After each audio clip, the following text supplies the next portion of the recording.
Hello dear future officer, स्वागत है आप सभी का ओनली आईएएस के टारगेट फिल्म 2021 में। यहाँ हम करंट अफेयर्स का रिवीजन करेंगे एमसीक्यूज के थ्रू। ठीक है, तो आप ओनली आईएएस नथिंग एल्स के नाम से टेलीग्राम चैनल अवेलेबल है, उसको ज्वाइन कर सकते हैं। ओनली आईएएस नथिंग एल्स, ठीक है। वहाँ पे आपको यूपीएससी, स्टेट पीसीएस, इन सबसे रिलेटेड मटेरियल, गाइडेंस, काफ़ी सारी चीज़ें आपको मिलेगी, अंग्रेजी हिंदी दोनों के अंदर। तो चैनल का नाम है ओनली आईएएस नथिंग एल्स के नाम से। आप खुद भी ज्वाइन कर सकते हैं और अपने साथी बंधुओं को भी ज्वाइन करने के लिए बोल सकते हैं। अच्छी खबर ये है, संदीप पटेल जी ने कमेंट करके बताया है कि इनका यूपीपीएससी में रिव्यू ऑफिसर, जिसे आम भाषा में हम लोग आरओ के नाम से जानते हैं, आरओ में इनका सिलेक्शन हो गया है और पिछले 3 साल से ये फॉलो कर रहे हैं ओनली आईएएस के सभी प्रोग्राम्स को। तो भाई संदीप जी, आपका बहुत बहुत अभिनंदन है इस खुशी के मौके पे, बहुत बहुत आपको बधाइयाँ। और अभी आरओ में आप सिलेक्ट हुए हैं, ईश्वर करे और आप हार्डवर्क ऐसे ही करते रहें तो आप आने वाले समय में निश्चित तौर पे ही आप पीसीएस भी क्लियर करेंगे और सिविल सर्विसेज तक आप पहुंचेंगे। तो एक बार सभी को बहुत बहुत बधाइयाँ। ठीक है, आपके घर परिवार में जो भी बंधु हैं, जिन्होंने भी आपकी इस मंजिल तक पहुंचाने में आपको जिन्होंने मदद की, उन सभी का बहुत बहुत धन्यवाद। ठीक है, पहला हम क्वेश्चन देखते हैं। पहला क्वेश्चन है ब्रह्मोस मिसाइल से रिलेटेड है।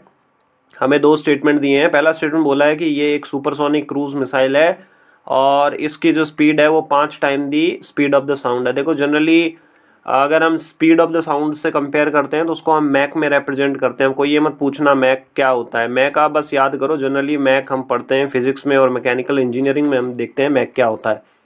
सेकेंड, इसमें बोला है कि जब से इंडिया एमटीसीआर यानी कि मिसाइल टेक्नोलॉजी कंट्रोल रिजीम का हिस्सा बना है, तब से इंडिया इस मिसाइल की रेंज जो है वो इंक्रीज कर रहा है। अब हमें इनकरेक्ट बताना है, मतलब बताना है कि कौन सा सही नहीं है। देखो, भारत जब तक एमटीसीआर का हिस्सा नहीं था तब तक इस मिसाइल की रेंज जो है वो 300 किलोमीटर के अंदर अंदर हुआ करती थी, बट भारत अभी एमटीसीआर का हिस्सा बन गया है, मिसाइल टेक्नोलॉजी कंट्रोल रिजीम का हिस्सा है। That's why we are increasing the range of this missile. ठीक है, पहला स्टेटमेंट करेक्ट है।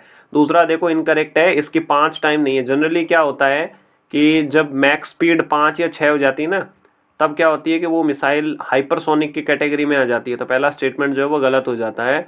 हमें पूछा इनकरेक्ट, तो ऑप्शन नंबर ए ही हमारा यहाँ पे गलत होगा, सही होगा, क्योंकि हमसे इनकरेक्ट पूछा है।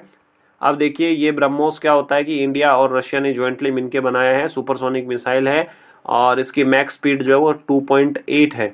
मतलब अगर बोलें तो हवा की स्पीड से ये 2.5 गुना तेज भागती है लगभग। जनरली एयर की जो स्पीड होती है वो लगभग 330 मीटर पर सेकंड के हिसाब से होती है वो एयर।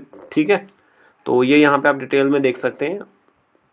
क्वेश्चन नंबर 2 दिया हुआ है कि कौन सी कंट्रीज नॉर्डिक कंट्रीज के अंदर शामिल नहीं है। डेनमार्क, लातविया, पोलैंड, आइसलैंड और नीदरलैंड्स। देखो, आप कई सारी कंट्रीज पढ़ते होंगे, नॉर्डिक, स्कैंडिनेवियन, बाल्टिक कंट्रीज, इस तरीके से। ठीक है, अगर नॉर्डिक की बात करें तो देखो, डेनमार्क तो आता ही है नॉर्डिक के अंदर और आइसलैंड भी आता है।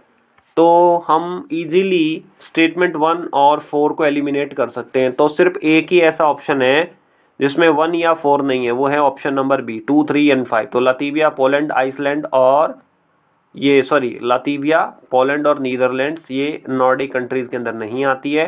टोटल 7 है नॉर्डिक में, Faroe Island, Greenland, Sweden, Iceland, Norway, Finland और डेनमार्क। यहाँ पे आप मैप के थ्रू भी आप देख सकते हैं।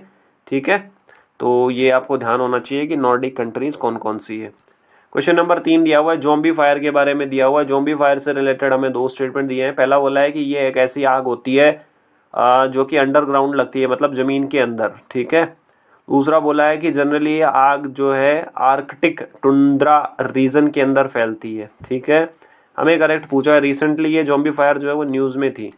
देखो, न्यूज़ में क्यों थी, क्योंकि अभी गर्मी होने के कारण क्या हुआ है कि आर्कटिक रीजन से ये आग फैलती फैलती टुंड्रा रीजन तक पहुंचने लग गई है।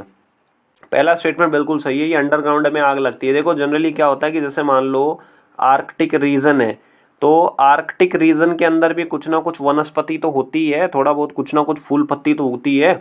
तो ये अंडरग्राउंड थोड़ी थोड़ी आग, मतलब क्या बोलते हैं, जिसे हिंदी में हम बोलते हैं सुलगना। तो वो सुलगती है, आग रहती है, बट जैसे ही मौसम चेंज होता है थोड़ी और गर्मी होने लगती है, तो ये आग जो है वो और ज़्यादा इंक्रीज हो जाती है। ये आर्कटिक रीजन के अंदर आग होती है और रिसेंटली ये देखा गया है कि तुंद्रा रीजन तक भी ये पहुंच रही है आग, तो ये भी अपने आप में एक प्रॉब्लमेटिक इशू है। हमसे करेक्ट पूछा है, हमारा ऑप्शन नंबर सी करेक्ट हो गया यहाँ पे, बोथ 1 and 2। ठीक है, यहाँ पे आप देख सकते हो कि कंटेक्स्ट क्या है, फिर उसके बाद में ज़ॉम्बी फायर क्या है। ठीक है, ग्लोबल वार्मिंग जैसे जैसे इंक्रीज हो रही है वैसे वैसे ये ज़ॉम्बी फायर इंक्रीज होती जा रही है। तो आप मेंस में भी इसको कोट कर सकते हैं, अगर कहीं पे क्वेश्चन आ जाए कि ग्लोबल वार्मिंग के इफेक्ट वगैरह, तो आपको याद होना चाहिए ज़ॉम्बी फायर। क्वेश्चन नंबर 4, इसमें बोला है कि जो physical responsibility and budget management act है, FRBMA है, FRBMA 2003, इसके अंदर एक एस्केप क्लोज दिया हुआ है। ये एस्केप क्लोज क्या होता है?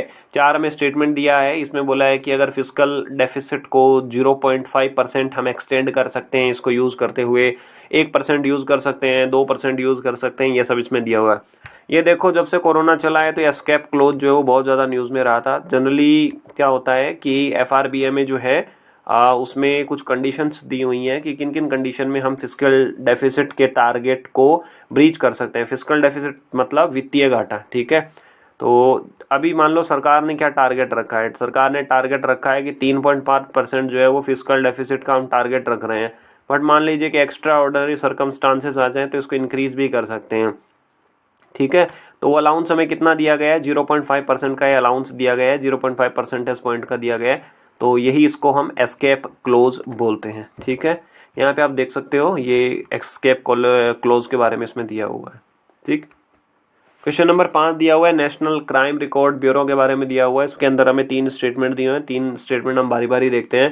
पहला स्टेटमेंट बोल रहा है कि national crime record bureau pre independence era, मतलब आज़ादी से पहले का है, इसको गवर्नमेंट ऑफ इंडिया एक्ट 1935 के अंतर्गत बनाया गया है। दूसरा बोला है कि ये PMO के अंडर काम करता है। तीसरा बोला है कि ये एक रिपोर्ट पेश करता है जिसका नाम है क्राइम इन इंडिया, और ये बाईएनियल ये है, यानी कि हर 2 साल में एक बार ये रिपोर्ट कोई पब्लिश करता है। ठीक है, अब देखो हमें पूछा है इनकरेक्ट, मतलब कौन कौन से हमारे इनकरेक्ट हैं। देखो किसी को भी पता होगा कि NCRB जो है वो PMO के अंडर काम नहीं करती है, तो 30 सेकेंड हमारा स्टेटमेंट जो है वो गलत हो गया। ठीक है, हमें तो इनकरेक्ट ही पूछ रहा है, तो ऑप्शन नंबर सी तो हम यहाँ पे कैंसिल आउट कर सकते हैं। अब अगर आपको पता भी होगा कि क्राइम इन इंडिया रिपोर्ट जो है ये बाई एनुअली प्रेजेंट नहीं करता है, ये हर साल प्रेजेंट करता है। ठीक है, ये भी कैंसिल आउट हो गया। अब देखो कि इसमें बोला है कि इट वाज, मतलब ये इसमें बोला है कि 1935 वाला जो कानून है उसके तहत इसकी बात की गई, ये भी गलत है। 1935 वाले कानून के बाद नहीं बना था, ये बाद में जाके बनता है, एक नेशनल पुलिस कमीशन बनता है जिसे हम टंडन कमीशन भी बोलते हैं, उसके बाद। तो हम ये तीनों के तीनों हमारे स्टेटमेंट गलत हो गए, ऑप्शन नंबर डी हमारा सही हो गया क्योंकि हमें इनकरेक्ट पूछा है। ठीक है, तो ये हमारा 5वां क्वेश्चन रहा। यहाँ पे डी देखो, इसको ना 1986 में मिनिस्ट्री ऑफ होम अफेयर्स के अंडर एस्टेब्लिश किया गया था, और ये हर साल जो है वो रिपोर्ट पब्लिश करता है, लाइक कितने सुसाइड्स हुए, कितने मतलब बाकी कितनी FIRs रजिस्टर हुए, फीमेल के अगेंस्ट कितने केसेस हुए, इस तरीके के। ठीक है, तो ये सब कुछ उसके बारे में दिया हुआ है, यहाँ पे आप डिटेल के अंदर देख सकते हो। ठीक है, और आज आपको बताना है कि जो फिजिकल डेफिसिट होती है उसका फॉर्मूला क्या होता है। हालांकि फिजिकल डेफिसिट के 2-3 फॉर्मूले होते हैं, आप उनमें से कोई भी एक फॉर्मूला फिजिकल डेफिसिट का बता सकते हो। ठीक है, तो आज आपकी परफॉर्मेंस कैसी रही आप ज़रूर बताइएगा। ओनली आइज से जुड़े रहने के लिए आप सभी लोगों का बहुत बहुत